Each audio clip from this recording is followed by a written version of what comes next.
I'll just reshare it on my page as well, Gaurav. Yeah. Okay.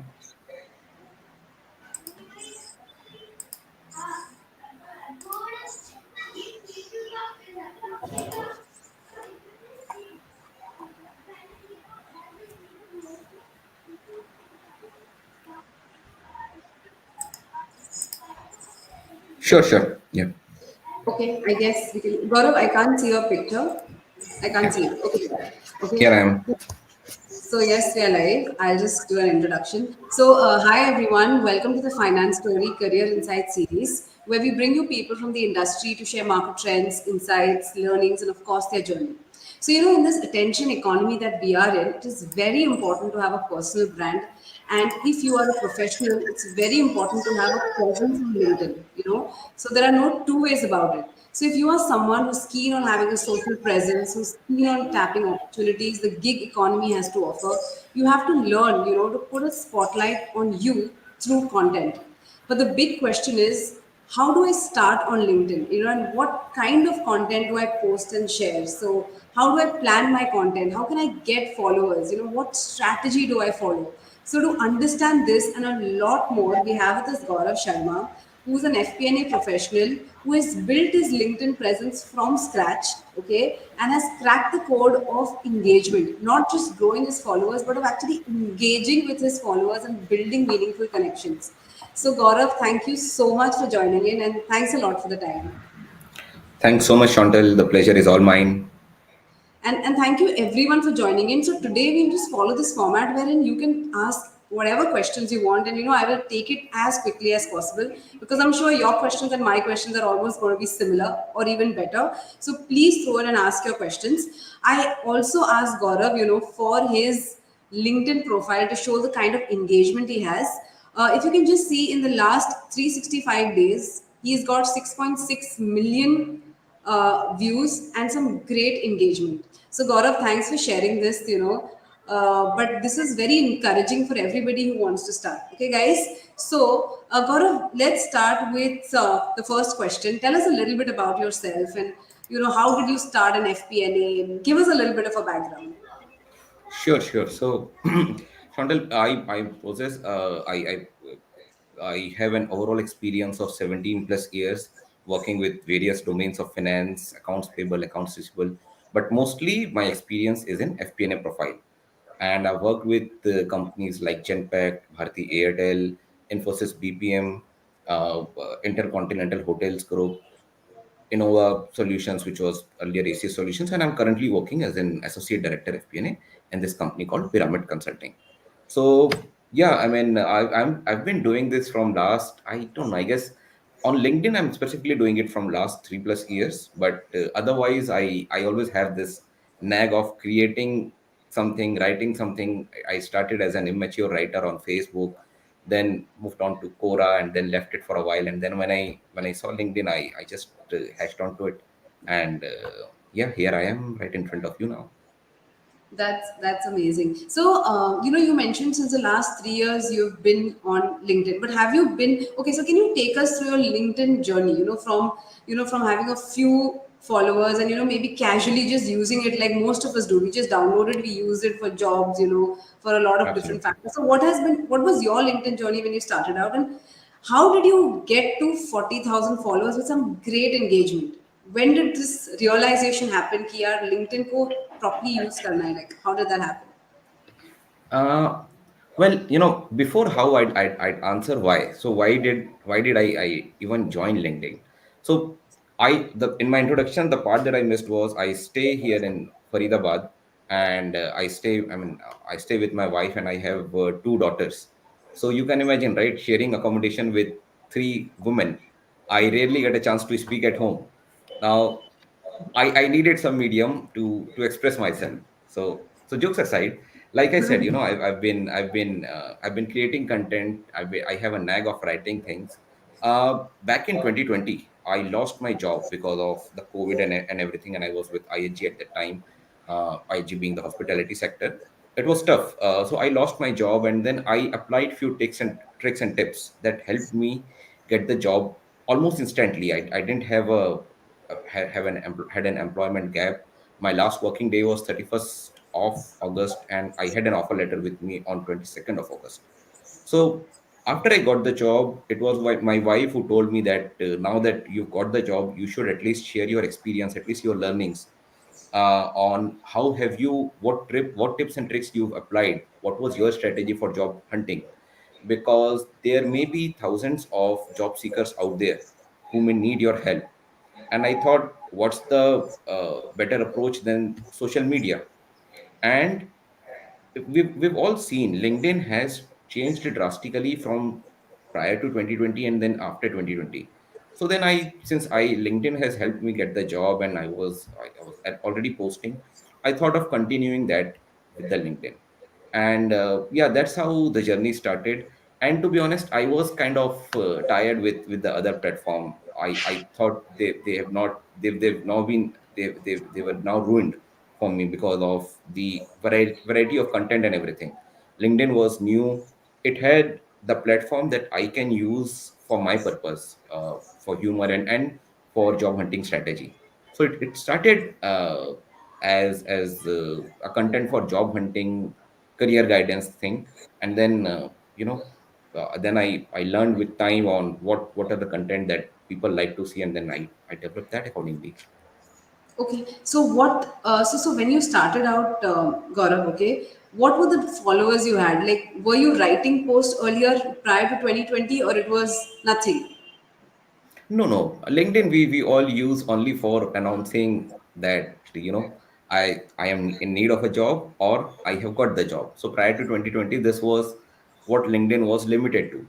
But in 2020, after I got the job, I started posting what should be the ideal answer or ideal approach of a particular interview question, or maybe a common interview question. How should you go with it?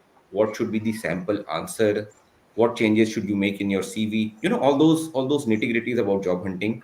I thought they helped me, and that's the reason I thought of sharing them with the crowd out there. But then I also realized that the this particular field of accounting, the FP&A, it's growing, and I saw a lot of job openings there.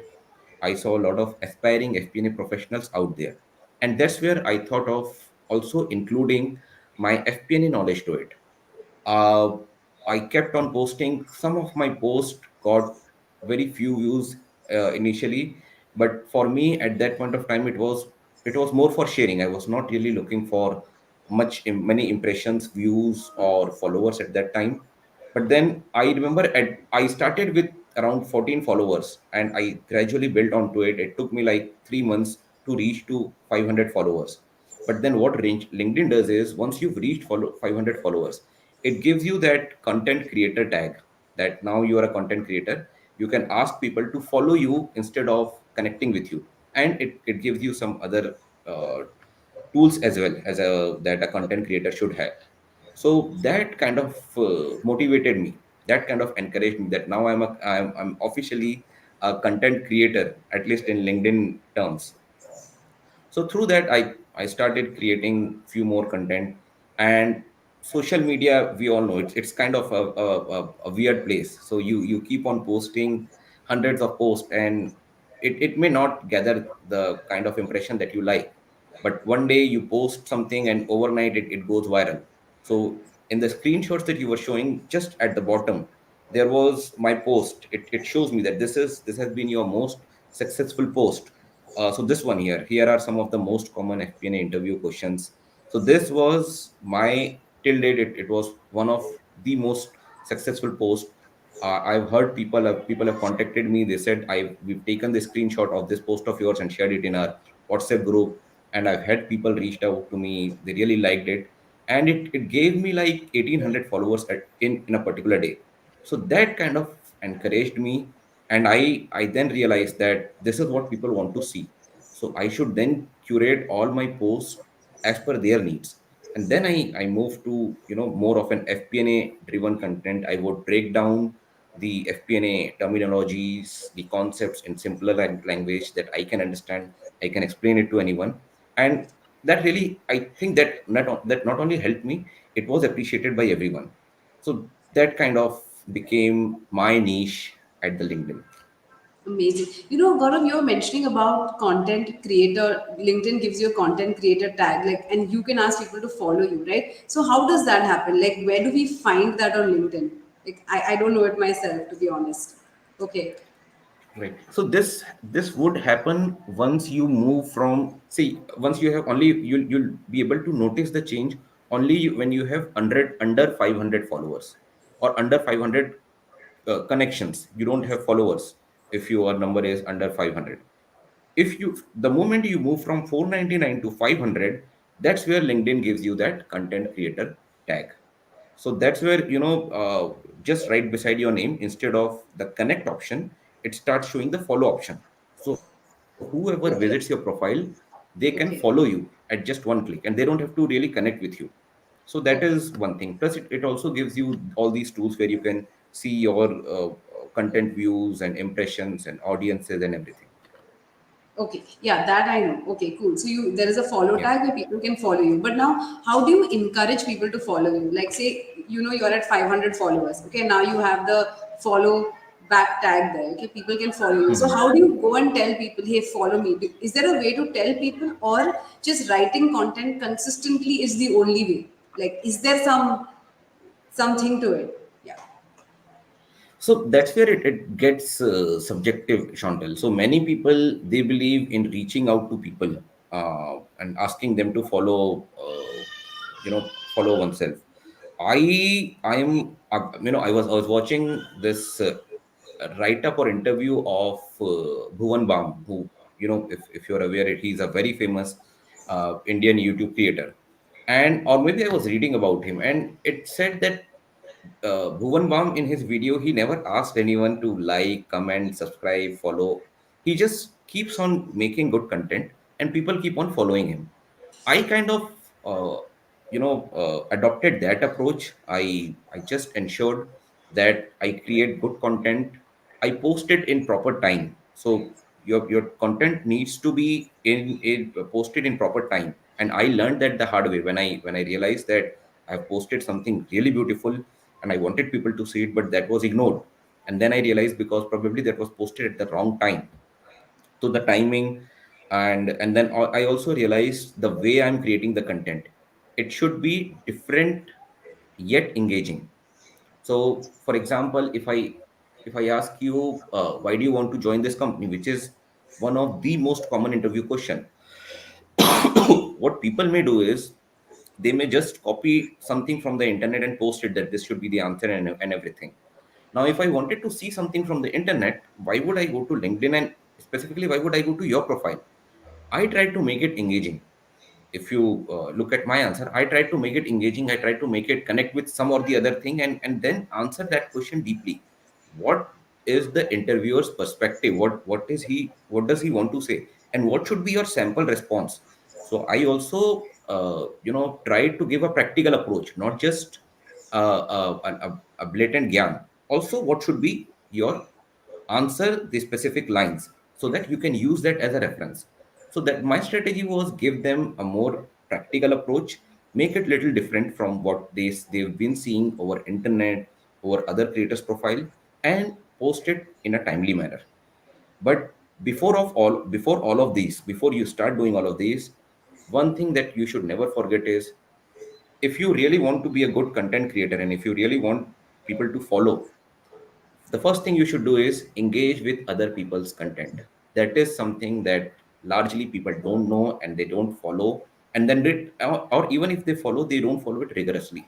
So when I say engage with people, even before you start writing, start reading other people's content. That will give you a style of writing, that will teach you, that will also ensure your presence on LinkedIn.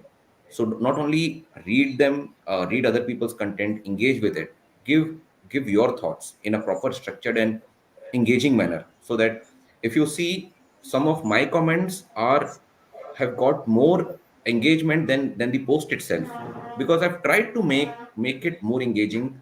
I've tried to practice my content creation through that comment, and that is where also people would start following it. So that is something people ignore. So people think, if I need to engage with someone, I'll just comment great share or well done or good post, nice share. That is not sufficient. I mean, people are likely to ignore your comment, and then maybe subsequently your post. So you have to do the hard work. You have to post your comments also in such a manner that it becomes engaging. So these are the things that I believe people should really keep in mind. And I connected you through one of your comments only, right? Like they were so hilarious, your comments, and they were so practical, but in a very humorous manner. So that's a very good point. So we should comment on people's posts and share a view, not just say great, share, nice, commenting for Exactly. people reach. Okay. Exactly. What the other thing that I also do is I keep a watch on the newbies who are growing on LinkedIn. Okay, so all those newbies whose followers list I see. Okay, yesterday they were at 2,000, and maybe a week later they are at 3,000 or 5,000 or 10,000. And let me be frank to you, if you have the follower list between 5,000 to 10,000 and you're posting consistently, okay, then LinkedIn would also promote you. LinkedIn would show your name in the suggested people list. And I do make sure that I do engage with them. It not only gives them the encouragement, for selfish reason, it also gives me the pleasure, and it also gives me the visibility, because lot of audience are getting engaged to their content. They are the upcoming superstars of LinkedIn. So I do make sure that I engage with them, and engage with them consistently and religiously. Okay, amazing. Gaurav, would you want to share your content strategy? Like, how do you plan your content? What time do you post your content? Okay, and your writing style, which you have learned, what works, what doesn't work. Okay, and everyone who's watching who has questions, like, please type and we'll take it right away. Okay, so just type in your questions. Thank you. Yes, Gaurav, you can continue. All right. So here are a few tips that I try to follow.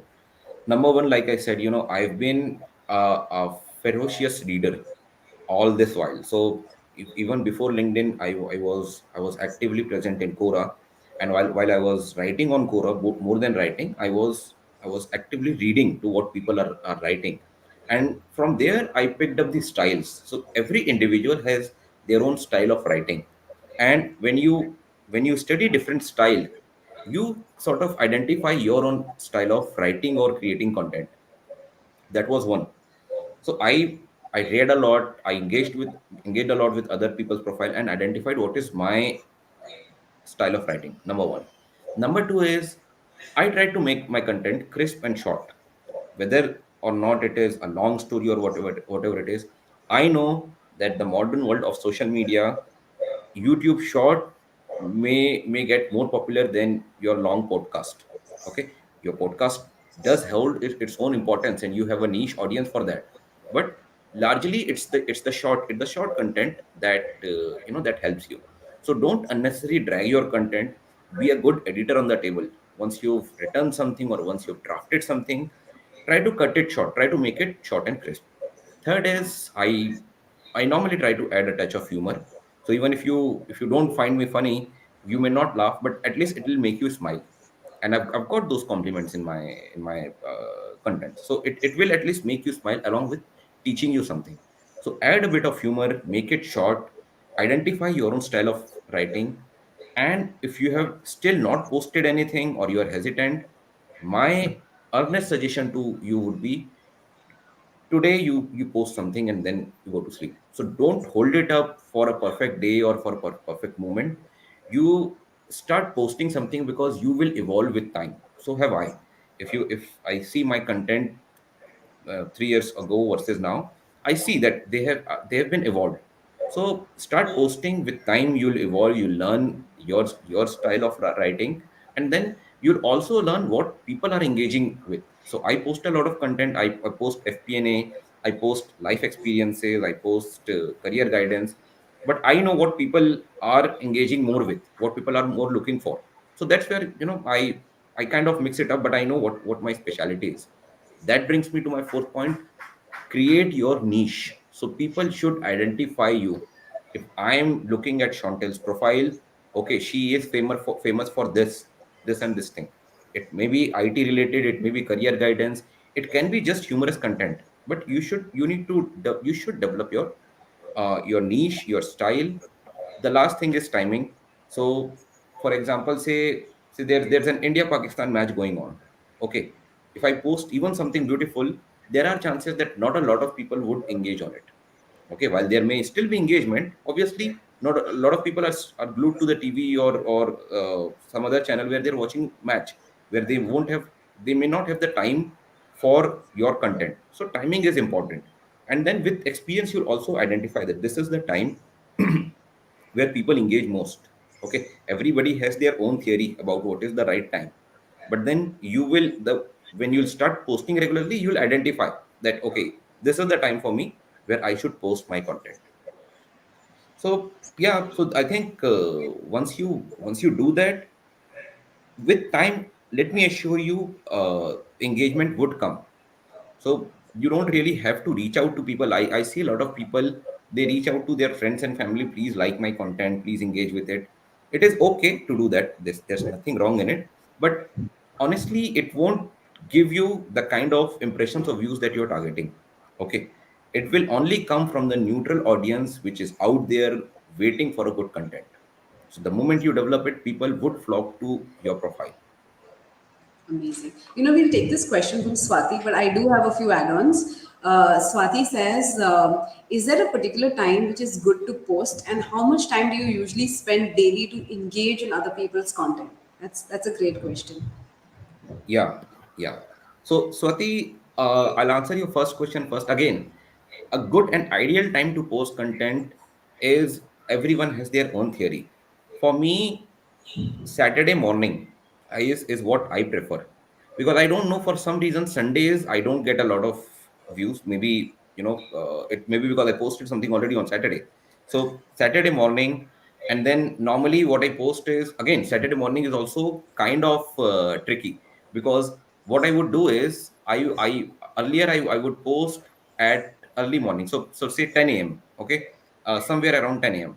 But as the winter would approach, I would post it little later, because I know it's weekend morning. People would like to get up little late, maybe. So then I may push it from 10 to 11.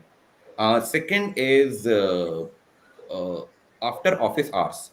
Okay, so maybe after 5:30, 6:30, between 6 to 7. Okay, I don't normally post during dinner time. So between 8 to 10 is something I avoid posting, because I know people may be spending time with their friends and family. Again, this is all based on assumption. Some of it may be true, some of it may not be practical. But yeah, this is what my observations have been with my experience. So you may try these things, and then there are few generic things. So for example, there is a Navratri festival going on, and people would want to go outside and play dandiya. Then they may not have time to read your content. So these are kind of thing. Second question is, how much time do you usually spend daily to engage in other people content? Again, this is where you have to be little mindful, because at the end of the day, LinkedIn is a social media and it is addictive. And especially if you're getting even the slightest of engagement, your content is getting engagement, you're getting appreciated for that. So you would want to continuously check. But then, given a full-time job and a family to take care of, what I do is I make sure that I only do that when I'm not doing anything else. There's no definite time, but it can be towards the end of the day, when my kids have slept. I'm done for the day. Before going to bed, I kind of spend an hour trying to create my content, post my content, look through what others have posted. So it ranges between an hour to half an hour. May not be on a daily basis. If I am too much occupied with work, I may not may be able to spend. But yeah, on an ideal day, it ranges between half an hour to an hour, only when I'm creating content. When I'm engaging in other people content, it can be between 15 minutes to 20 minutes, hardly that. Okay, so do you have so it's usually after office hours. It's not like you're not all the time on LinkedIn. You are very how does it work? Like you don't I touch LinkedIn. Okay. I try to be as disciplined as possible, because obviously I'm not I don't want to just go there and engage with, so just press like and move ahead and scroll down. When I engage, I really like to read good content and spend time on it, and then spend time commenting on it. But then, so there's somebody has announced their job, that they've got a job that may not require for me to post long content. So maybe once in a while, 5-10 minutes, but normally I try and avoid using LinkedIn throughout the day. I have a dedicated time. It can be evening 5 p.m. also when I've taken a little break. But then largely I allot a certain amount of time rather than engaging in small buckets of time throughout the day. That's amazing. I'll take this. So yes, thanks, Swati. So okay, I have this other question. Like, how do you plan your content? Okay, like so many ideas come in. So do you keep jotting it down? Do you have like a document? Do you leave voice notes? What is your content strategy? And do you have a particular, like you said, every day in the night? Do you sit down like I've and you know say you structure this content? Okay, you can talk on that. And how often do you post in a week? Like I was listening to Gary Vee, okay, who says that you have to post 4 times a day, and you know he makes you believe that you're being absolutely ridiculous if you don't share on LinkedIn and on social media, because it's an attention economy. So do you post every day? Like how is it? How does it work? Again, I mean, with all due respect to Gary's views, everybody has their own, thought behind this. For me, if I see Chantel's post and I really see, this is good, I may be tempted to like it and engage with it. But then, say, couple of hours later or towards the evening, I see another Chantel's post. Okay, I see. Okay, this is good, but then I may not engage with it. It is human nature. Okay, or maybe you're posting daily, so I may not engage with you daily. Then obviously there is something called law of diminishing marginal utility that will come to play. So eventually, while I would still read your content, I may not engage with it, and there will be a point where I may not even read your content. I may scroll past it. So I really like to keep a gap of 1 or 2 days between my content. I don't post it regularly. Very rarely I post on 2 consecutive days, so Friday and Saturday. It is on very rare occasions. And sometimes there have been times where I've even taken a gap of 1 week. So I don't mind doing that as long as my content has that quality. Yeah, but what I do is it should be what I call is stop scrolling content. So what scroll stopping is, and this is what I've learned from one other user. In fact, my wife pointed it out to me. So if you there is a person on LinkedIn, I her name is she's Oana Lebs. I'm not sure if I'm saying her name correctly. Oana and then Labes. Her content is really stop scrolling. So the way, the kind of fonts she uses, if just imagine you're going through LinkedIn, you see a lot of written material, a lot of words out there, and then you see something in a beautiful that form, kind of a PPT form, and with a yellow and black combination, you would be tempted to stop scrolling. Or you're going through LinkedIn and you see a picture of Madhuri Dixit, you'll be tempted to see, okay, why do I see here all of a sudden? Or maybe a picture of Hakka noodles. So that's the strategy that I sometimes follow.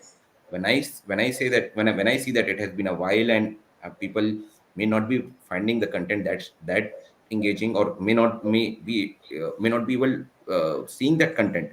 So what I do is I try to put a picture which is obviously related to it, but it should be worth stop scrolling.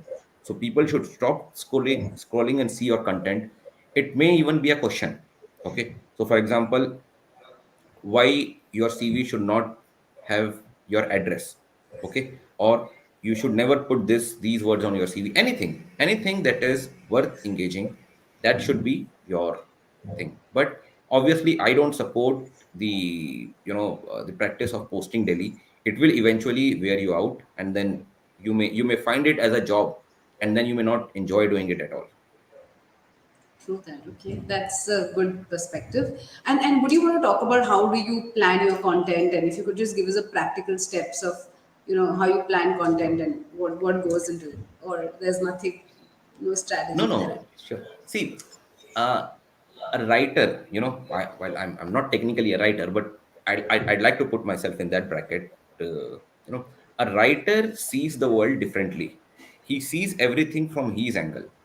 I'm slash writer plus slash a finance person. So what I do is every small thing that I see in life, and I kind of have this weird sense of humor also. I kind of try to find funny things in the day to day, daily life experiences that I have.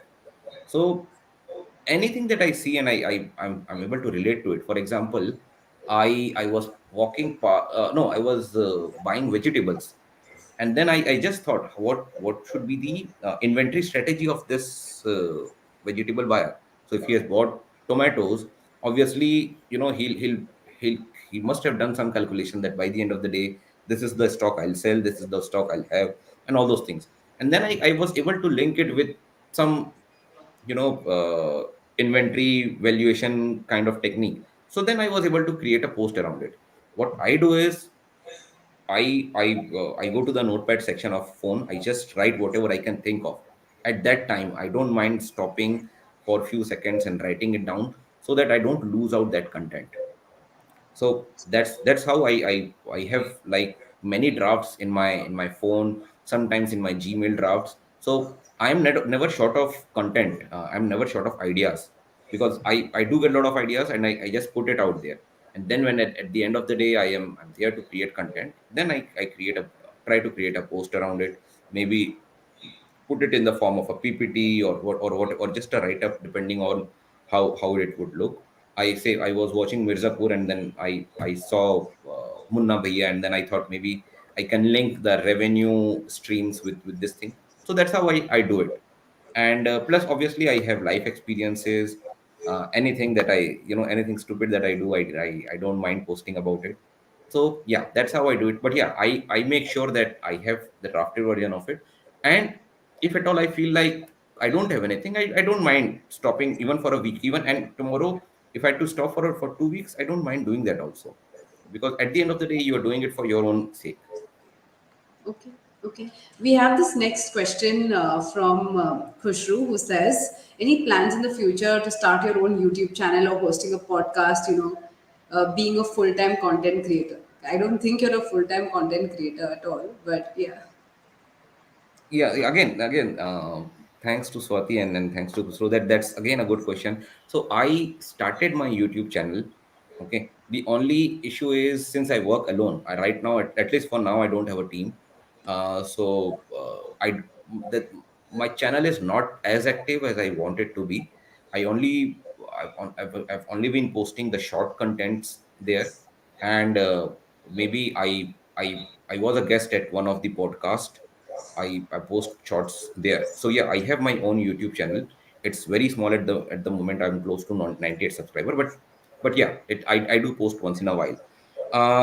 In future, I'm not sure. Maybe if I have a good team, who good video editing team, who can do that for me, uh, I can go for it. But I know, being alone and maintaining 3 4 platforms along with a full-time job, and spending time with family, it is really tough. So starting something is easy, maintaining it and growing it is tough. Okay, okay, well said. I have this point, like, I want to understand. Okay, you told me, like, from 18 followers, it went to some, okay, 500, and you got the follow up, right? Follow back tab, right? So my point over here is, like, what was your growth? Like, okay, how did it reach 1,000, 2,000, 5,000, 10,000 to 40,000? And what was the time taken, from 20,000 to 40,000? What was the time? uh, Like, could take us back through, these phases. I mean, back in the days when I've recently started in 2021. So 2020 I started, but that was initial 3 months was just like anything. I, nothing happened. So even in 2021, I was getting around 10 to 12 followers a day. And I would just go back and see every day. Okay, okay, followers. And then after a while, I kind of grew tired of it. Why am I even counting the followers and all those things? So I stopped doing that. But then once in a while, whenever I would post something, and it would get really good views, and I would get good appreciating messages, then I would go back and see, because by that time, LinkedIn has that feature added. LinkedIn would show you what was your follower count, or engagement count each day. So then I realized that some of my content have gotten really good views, and some of my content hasn't gotten views, but even then I was getting followers, maybe because of virtue of the old post, or just me just being out there. But I realized one thing, that when you are, like I said before, when you are in this range between 5 to 10,000 followers and you're posting good content consistently, LinkedIn does push you. LinkedIn would in fact prefer you than the people with highest followers. So a lot of people I see they followed me and they connected with me. I didn't mind connecting with anyone. A lot of people say we won't connect with you unless you have specified messages.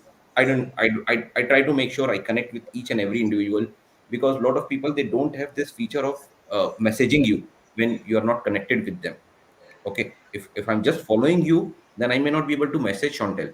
But if I'm connected with you, then I'll be able to message you. So that's the reason I accept everybody's uh, connection request. I don't ignore anyone's request. So that helped me in interacting more with my connections.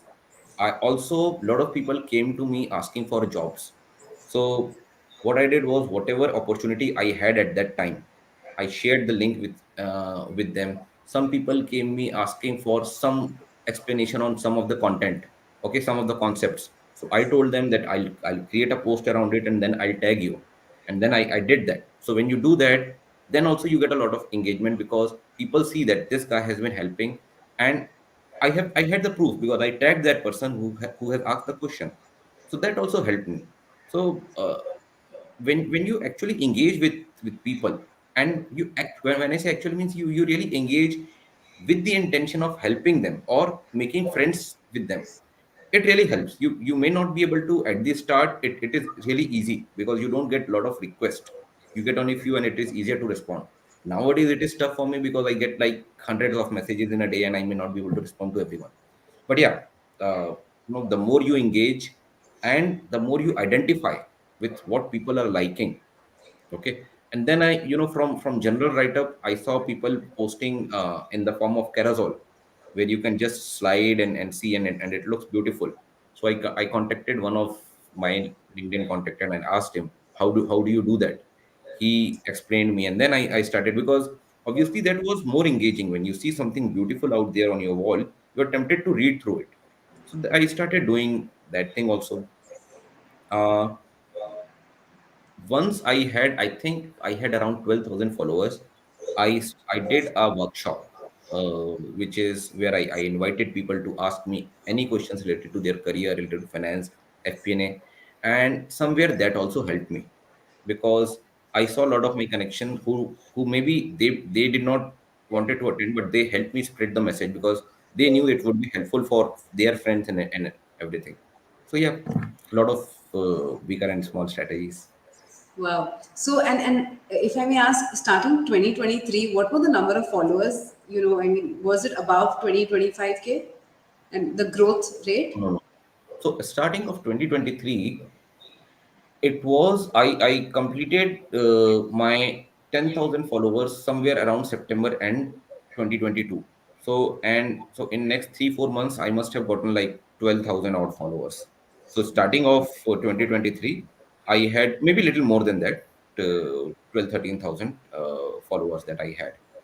Uh, but then I made sure that every time that I post something, it should be interesting than my previous post. So and that helped, that that worked, because the kind of feedback that I got, I was consistent in posting the engaging content, and that's where you, when you maintain the gap, because you actually devote time to your content, you're just not posting something for the sake of it. There may be a lot of people trying to do that, and their content may not have the quality, but I try to make sure that my content had the quality. Even if 10 people see it, I don't want, maybe may not 100 people may not be able to see it, but even if 10 people see it and they are finding it worthy enough, they will share it. They will help you spread it. If you're posting daily, then maybe 100 people would see it, but eventually they'll ignore it and move on with other content. So that's what happens. That's amazing, and that's a very valid point. Gaurav, any way where you can optimize your LinkedIn? For instance, there'll be a lot of people who are not optimizing their LinkedIn with keywords and with a lot of different factors, including myself. I'll be very honest, right? So, if you could give some 4 to 5 places where you have to optimize your keywords, okay, and that really makes a difference, or if you could highlight those points too. See, identify your audience. at the moment, where it is LinkedIn or any other social media, majority of your audience is your young folks out there who are looking for career guidance slash knowledge slash job opportunities. Okay, and they they're aged between 20 to 30. Okay, so not that we don't have other folks out there, but majority, I'm talking about the majority out there. So these are the individuals who are actively using LinkedIn. Okay, not only for job hunting purpose, or also for education purpose, also for just for fun maybe. Okay, at the end of the day, it is social media. So that is your audience. Now, how do you develop connect with that audience?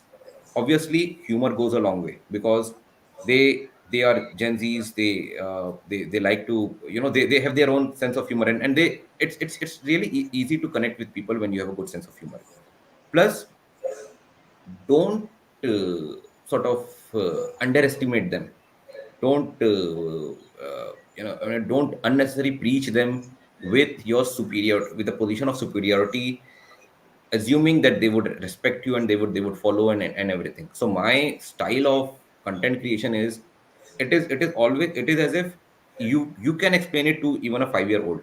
Okay, so that way. And I never write something from a manager's perspective. Okay, when I'm on LinkedIn, I'm not a manager, or a director. I'm just a content creator. I'm here to help you write in your own language. So write in the language that your people can understand. So number one is humor. Number two is obviously simple language, but a good quality content. Third is, there is, identify their needs there, and that's where your specialty kicks in.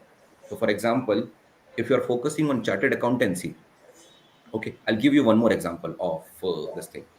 I drafted a post of job hunting tips for CA freshers. So all those who have recently cleared CA, what should be the job hunting tips? And I knew people would like that content, that post. I planned to post that on the day when the CA results were out. Okay, I thought that I'll post it on that day, but then, I was just thinking about it, and I realized that when the CA results would be out, everybody out there would be posting their own content. Okay, I've cleared my CA. Here's my result. I was not able to clear CA. So LinkedIn is full of those pink screenshots on that day. So then it is likely to get ignored, right? Plus, as a respect also on someone's important day. So if you're a CA, it is an important day for you. So I should be humble enough to give you the platform of LinkedIn, rather than picking you on that particular day, and then preaching you that this is what your job hunting tip should be. Otherwise, you will fail, and you'll not succeed. So what I try to do is, I try to post little ahead, maybe a week before. So what will happen is, even if you are expecting your result, you would engage with that content. Okay, what will what will happen is, results may come and some may become CA, some may not. So who have not become CA, they may ignore your post. That when I'll become CA, I'll read it. But if you post it a week before, everybody will read your content who has given the CA exam. So that could be, this scenario could be one of the example, that you connect with your audience, you give them the respect that they deserve. You try to present your content in their language, and try to make it little humorous, add a touch of humor, timing it well time it well, and then post consistently. I'm sure you'll get the reach, you'll get the views and impressions that you deserve. Any key to optimize your profile? Like, for instance, even if you write good content and time it well, and if you don't optimize your profile with keywords, will the growth be very slow, or that sometimes does not matter? No, it does matter. So the kind of topic that you choose is important. Uh, Again, things can be subjective over here, but say I'm kind of stepping on a slippery stone here. But say I am a new bud here trying to write the content, and I know the LinkedIn is full with Mr. Murthy's statement of 70 hours, this thing, right? Now, even if I don't have something good to post about it, I just want to, uh, uh, be a part of that, so that in a hope that I'll get the views, and I'll post something.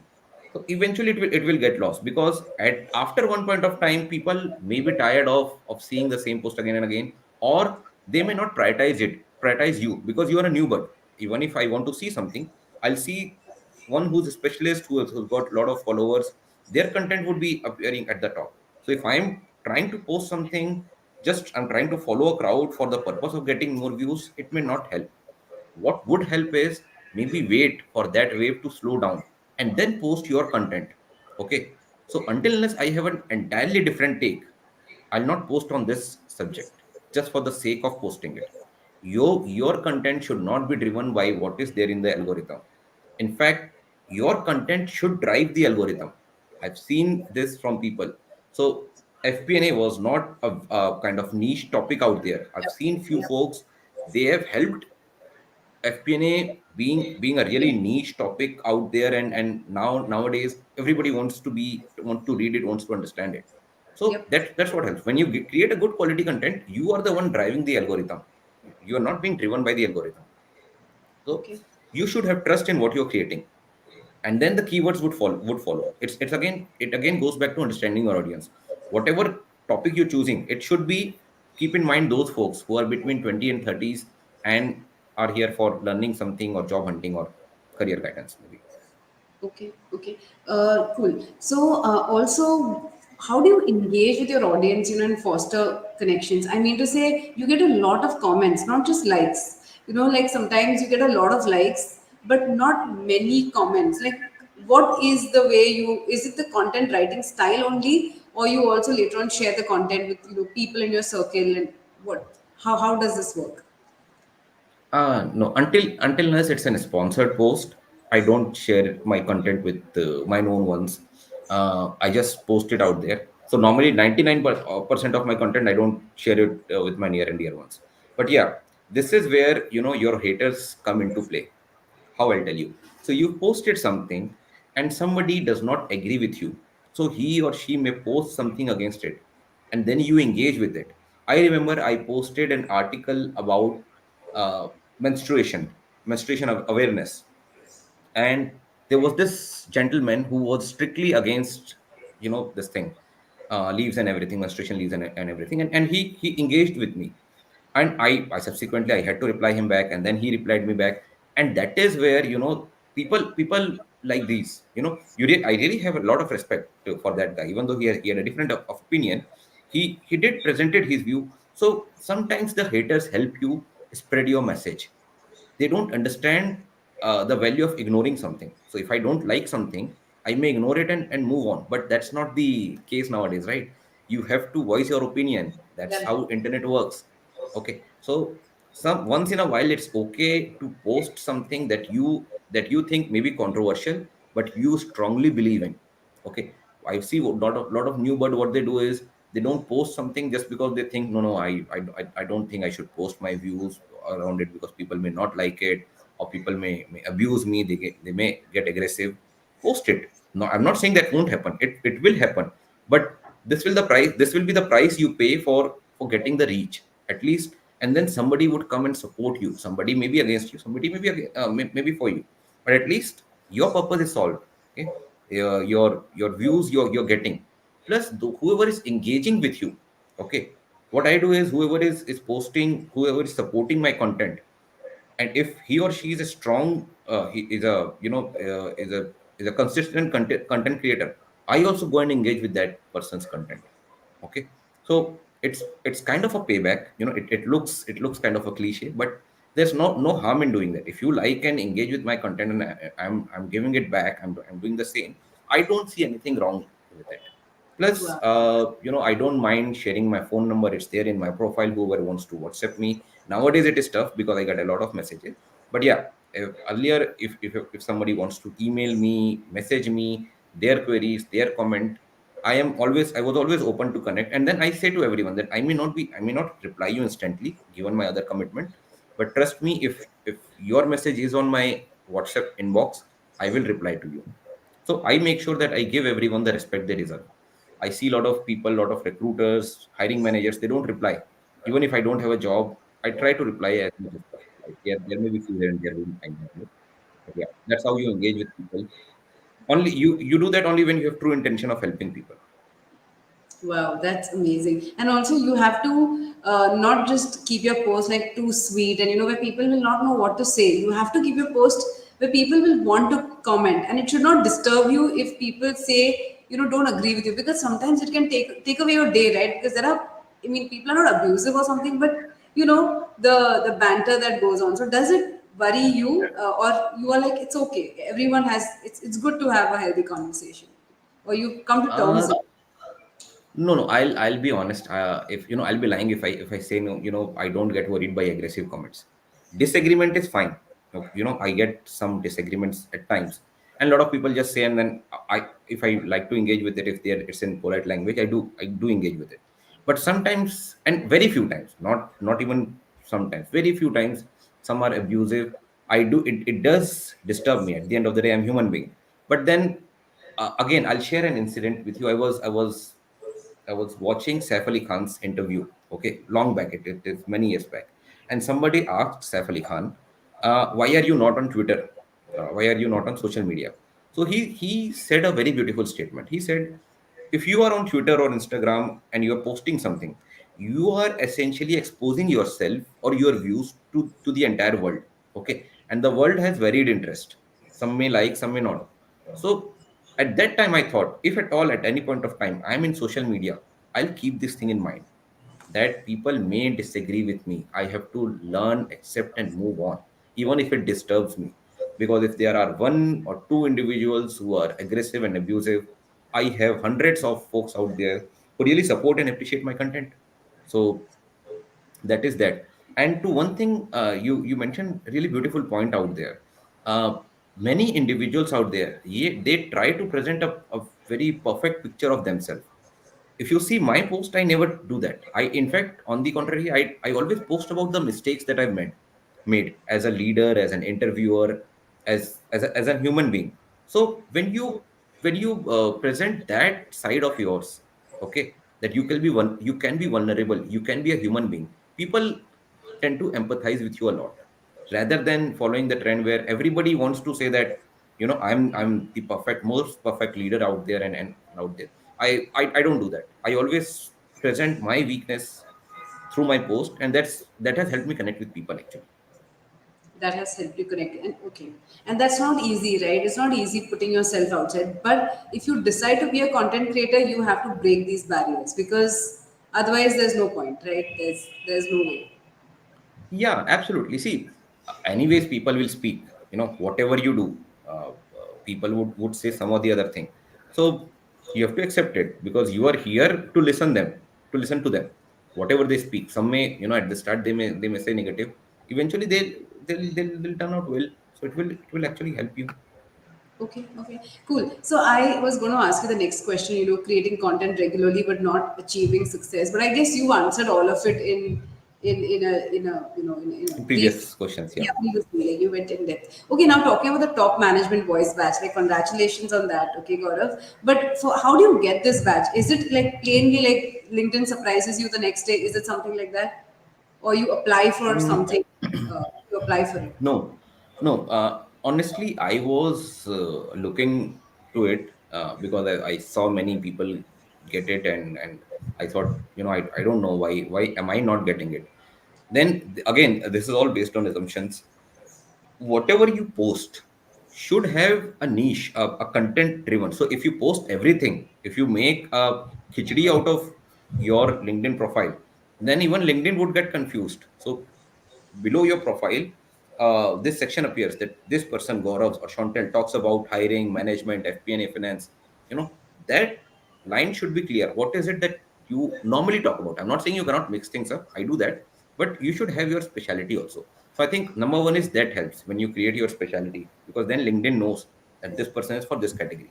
Then if you are a regular content creator, and when I say regular, I don't mean daily, but it should be consistent. So if I normally post 3 times a week, and I make sure that Monday, Thursday, Saturday, that's how it should go.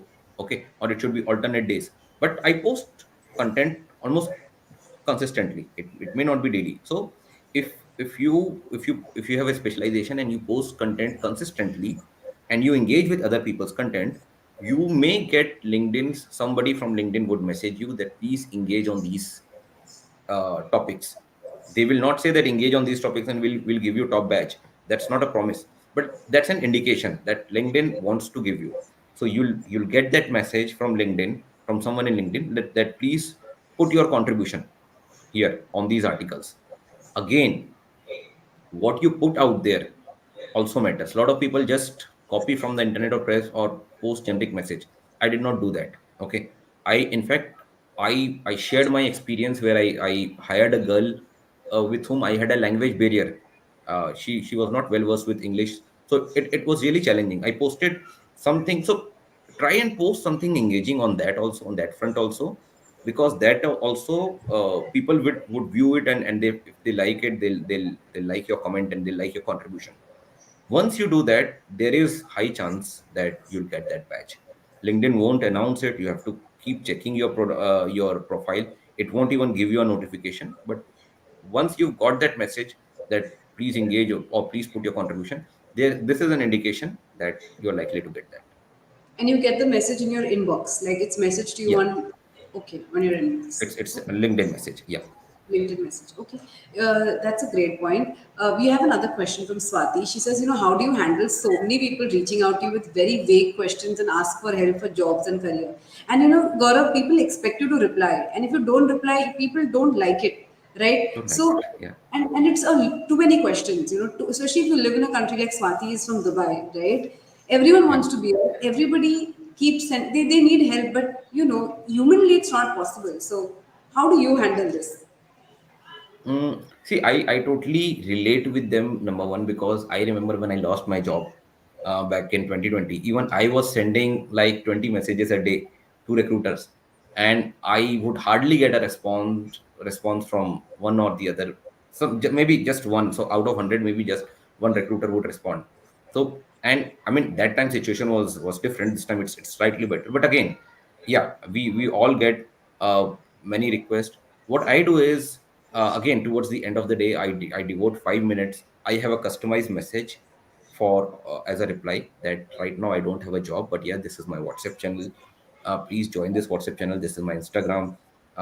Please, if you can be a part of it, because there I have less people, so I can interact with them more frequently. In LinkedIn, there is a bigger crowd, so it may not be possible for him. So I have a customized template designed for them. I try that before I end the day, I reply to most of those messages. Even then, I miss some of them because there are many.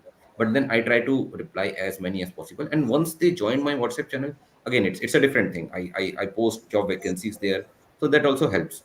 So at the end of the day, their purpose is to find a job. My purpose is whatever little I can do. To I obviously I cannot give jobs to 100 folks a day, so that is not humanly possible for me. At least if I cannot give them job, I can give them response. That is what I try. And that's how I do. So create a template, a standard message that, hi, thanks for your message. Right now I may not have, or if I have a job, I'll post it on LinkedIn. Please keep a watch, or join my channel, connect with me on Instagram. So that I have that, and I just copy paste and send it to everyone who has sent me the But message. what if you reply once and they keep writing, like it happens, or they want to talk to you? Then beyond the point, you have to say, "Hey, hello, I can't. It's too much, right? It's Yeah, you have to stop replying at that at one point. See, that also depends on individual. I mean, I can understand the desperation, but at the same time, there is a method of communication to everything. So if I see someone who does not even understand the basic mannerism of how to carry out a conversation, or they even don't understand that to value other people's time. A lot of time this has happened. I give them the time of weekend. So weekend, Saturdays, call me between this to this time, Saturday, Sundays, and they don't even call. So sometimes you have to ignore them, and you have to move on. I mean, I still have many unread messages. I don't blame myself for doing it, because you yeah, really can't do anything. you can't do And anything." yeah, yeah, yeah. But Right. then at the same time, I don't get discouraged with it. If any new person comes, yes, there is anger built because of all these experiences. Yeah. But when a new person comes, I make sure that I handle him with all with the same amount of respect again, even if he turns out to be the same person. I make sure that my anger on the other person is not reflected on the new person. This is so important for me. Okay, I'll be honest now, because earlier I should reply to everybody, talk to everyone, but there are a lot of people, first of all, who absolutely waste your time. Okay, right? They have no respect for your time, and they just ask the same questions. If you give them an article, they don't, and then you have this built up, as you said, anger. Actually, that's the word. You just saw someone and ask the same question, you feel like, oh god, I'm going to, like, actually, so this is a mindset which is important to develop. So I'm taking this very important point from you. It will help me a lot. Cool. And Swati, I feel there's another thing also which you could do is create like a FAQ. So you know what people ask you, some 10 questions. Make 10 articles on that, or I mean 10 interesting posts. Convey that in a post, and you can pin it up on your article. Right? So that will create engagement. You will also, right? I That's a mean, very good thought. Yeah. yeah. Yeah. Sorry, continue. Yeah. That's a very I good mean, thought. that's it. That's it. Because people ask mostly the same set of questions, and My I problem is mostly when people say hi, so then you are tempted to say hi. Then maybe after it, they'll ask you, how are you? I know they are being polite, but then they are wasting their time, and obviously they're wasting everyone's time. So this is something people, despite repeated reiteration, they don't understand. So I hope someday maybe people realize this, that just send everything to one message, or like you said, we may have to create a post around it so that yeah. everyone's aware. Yeah. Yeah. I think the post idea and pinning it on top really helps, because even I'm going to do that, and I think Swati, you should really do that because it will really help. So, and tell us how is the feedback on that. I mean, we could share it. Cool. So now, Gaurav, if anybody wants to now start their LinkedIn journey and genuinely wants to grow a followers, and it's not growing, like you're writing Hmm. good content, people are not engaging. I have understood one part from you. You have to write content which is trigger worthy. That is so important, and that takes time. Trigger worthy is key, not just being too sweet or being too rude. You have to be sensible in your content, which makes people think. I think that's a big takeaway for me, at least. Yeah, for me, it's So like you and I are talking. So if I'm talking to you as a friend, I will not preach you unnecessarily. I'll just yeah, tell you, do this, Chantal, you should do that. Okay, yeah, that's the approach I follow. That's the approach one should follow, and not to forget the engagement. You should also engage with other people. So this thing. Last, if at all, despite everything, you're not getting and you don't have the LinkedIn Premium with you, you can go for that also, because that also helps. LinkedIn does promote, but make sure when you got the LinkedIn profile, LinkedIn Premium with you, you make the most of it. A lot of people, they take LinkedIn profile and then they don't post during that period, so that kind of defeats the purpose. so when you say LinkedIn Premium and make the most of it, mean just post. Is there anything else that you can use to make any other feature which Uh, no, no, I think that should be enough. So just post consistently, engage, and LinkedIn, use LinkedIn Premium. So, but maybe what other thing you could do is, which I already mentioned, is engage with budding writers who are growing or who are about to grow. Today they are here, tomorrow they'll be there. Okay, Swati is one of them. I've seen Swati's content. So yeah, so yeah. that way that also helps. Yeah, Amazing. Yeah, Swati writes really well, and I've been following her yeah. content. Great stuff. So, okay, the next one is key elements that one can optimize for your LinkedIn profile, to become an influencer. Any you mentioned Yeah. one. Which is, See, make use of other platforms also. So if you are on Instagram, if you are famous, if you got good followers on Instagram, then Instagram also, it's don't limit it to your photos or something. Create a good content on Instagram also, and then drive people from Instagram, not drive. I mean, move people from Instagram to your LinkedIn profile also. That's what people do in LinkedIn. Also, they're doing. They say that I'm on LinkedIn, but please connect with me over Instagram also. So make use of other platform where you feel you have more reach. Uh, Engage with other people's content. Time your content, okay, and develop a niche. Create your specialization. People should know you by that quality. Okay, if I'm reaching out to Chantel's profile, I know I'll see a good finance profile out there. Okay, I know at least I'll see experiences of worthy people who are there, whom Chantel has met. So I know what your profile is for, and that would certainly help. Yeah, but I'm going to take a lot from this. I'm really going to sensibly use LinkedIn. Now, right now, I just post, I'll be honest, I just post the link in a little bit. I don't really I have so many things in my mind, so many experiences, and I jot it down. But I don't transfer it to what I'm doing. So I'll tell that, you one more thing. When I was creating, when I know that I have to conduct a workshop, it is not an off the cuff idea. It's a well planned strategy. Okay, that I'll conduct a workshop say on 21st. On 10th, I'll post first ad. On 15th or 14th, I'll post second ad. Then between 10th and 14th, I'll post a survey around the topic which has, because survey is something people readily engage. So if my workshop topic is how to move to FP&A, my my survey topic would be what are the challenges in moving to FP&A. Okay, so I start, and then even 15 days or a month before my workshop or the first ad, I only post the FP&A related content. I post, okay, this is what the FP&A career looks like. These are the advantages, these are the benefits, and these are the position, salary. This is what you'll get at everything. So this is what I have done, and it has actually worked for me. So I just posted one carousel with all the details about FP&A career. And then I said, if you want to know how to move to FP&A, please wait for my next post. And then I got a whole lot of followers because they have now to wait for my next post. And my next post was attend this workshop so that I have an attendance for my workshop also. So it's a well developed strategy so that I can market around it and then ensure there is attendance in my workshop also.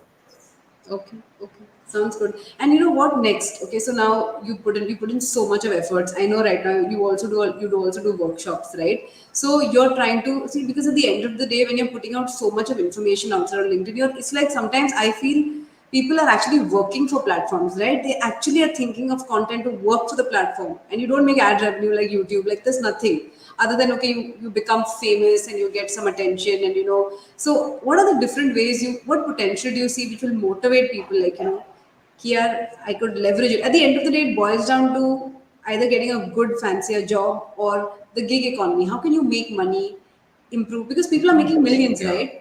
There are people selling absolutely. courses. Yeah. Absolutely. I think possibilities are endless. If you are a freelancer, you can publicize your content. You can connect with relevant people, and they'll reach out to you for your services. If you are just a good writer, you're not anything. You're just a good writer. Brands will contact you, okay, for brand collaboration, and you'll get paid for writing on that front. Uh, Jobs, obviously, I even when I'm not looking for a job, like I'm not at all looking for a job, but then I get a lot of messages from recruiters just because the way algorithm works. When they search a candidate, I'd like to think that my profile appears at the top or maybe among the top ones, and that's how they reach out to me, because it's plain and simple algorithm. If your profile has more reach, it will appear at the top. So in fact, my recent job I got through LinkedIn only. So the possibilities are endless. You can do n number of things out there. And then you have, you have invites from worthy people, like you, and then some colleges, they invite me for webinars, for conducting the one-to-one workshop. So these kind of things, they do help. Even if you're not actively looking to earn towards it, there will be a point of time where you know that you can utilize it, you can optimize your profile for making some money as well. So that is where it helps. It all depends on what is your plan in future. Obviously, you'll not be able to earn right from the word go. It will take time. It may take months, it may even take a year. Okay, but if you are into it consistently, it will eventually turn out to be what you want, or maybe better than what you expected, what you joined it for. So I think for this start, you should just focus on creating really good, worthy content and not focus on earning money that much. Okay. But then once you have the reach, once you reach more than maybe 5,000 followers, whatever if you want to sell your skill, you can certainly do that. There's nothing wrong in it. Okay, okay. And sponsors reach out to you. I mean, it happens. Okay. Yeah, the brands, they contact you. I've been fortunate enough, I've been contacted by the overseas brands also. Yeah, but a lot of times, again, it's not that easy that just brands contact you and you start earning money. You again have to develop good content around it. So it will happen, but then it won't happen without effort and without hard work. Okay. Okay, cool. So, Gaurav, any closing message? I mean, it's almost 1.5 hours. Like, so thankful for your time. You've answered like every Yeah. question. So, you have any closing message for those, who intend to be on LinkedIn? And also, somebody asked this question, which is actually not showing up. That how do you, you post something and then you have to deal with your peers in office and in work. So, how do you bring out that balance? Could you just add a two Yeah, minute? yeah. Yeah. Yeah. So yeah, you're right. I think somebody asked, how do you switch your between your personal and your professional profile and your LinkedIn profile? So again, I think uh, switch is, you need to switch, or you need to manage something only when you are an altogether different person on LinkedIn and a different person on your personal life. For me, I've always maintained that I'm not two different individuals. I'm the same individual out there. So if I'm your manager and you're my teammate and you come to me with a concept, I maybe explain to you in the same mannerism, in the same terminologies, using the same method that I would post on LinkedIn. So it's essentially the same thing. I really didn't have to ever struggle between switching profiles and everything. Yeah, I've had people reaching out to me and complimenting me on my LinkedIn presence.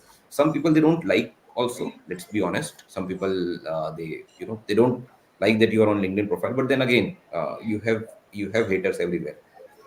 You have to deal with them and move on. So I never have to struggle with it. If you really want a tip for me to manage it, I would say don't create a different persona on LinkedIn. Be the way as you are on LinkedIn, or as you are on real life. You never have to struggle. So on both the what no matter what the platform is, your personality should remain the same. Okay, and you should always present yourself as someone who can make mistakes, who's vulnerable, who's learning along the way. So yeah, that works. Okay, okay, cool. Done. So any closing? I mean, that's for anyone starting out. Just start. Just go ahead and start. That's it. Absolutely. Time, start and engage. You engage with other people's content. You start creating content and you time it well. And the time is something that you'll come to know as you post along. Okay. So when you engage with other people, they start noticing you, and you create content, you present your thing out there, and then when you time it well, you get more and more engagement. So, like I said, it is like someone even wrote on LinkedIn. It is not the algorithm that defines your behavior. It is your behavior that defines the algorithm. I really like that line. So that's the Yep. reason I'm using it again. So that would be my my 2 cents out there to everyone who's just joined and who are willing to create something on LinkedIn. Amazing. Yes. So Gaurav, thank you so much for this. It was really, really helpful. I'm really going to take these pointers, and I can see evident mistakes that I make. I really make a lot of mistakes, and I'm going to really fix that, right? And I'll run them past through you. And thanks a ton for this. I mean, thanks a lot. Means a lot, It and it was. was Thank thanks you. thanks so much, Uncle. It was really nice talking to you, and yeah, pleasure is all mine. Thank you. And we'll make shorts out of it. We will post it on LinkedIn. We will make also an article because we've got a lot of readers on our website because we've been doing this for so long, right? And yes, I will improve my content first by posting a little about this content and we'll see. So that's going to be my first step. So, Sure. yep. Thanks. Sure. Thanks, All the Dan. best. I'll wait. Thank you. And thank you everyone for joining in. Thanks a lot. Thank you. See you. And Swati says, she says, love that Gaurav. So, yeah. Thank you. Thank you so much, Swati. Thanks, guys. Thank you. See you. Thank you, Gaurav. Thank you for Thank joining you. in. Bye bye. Bye. See you.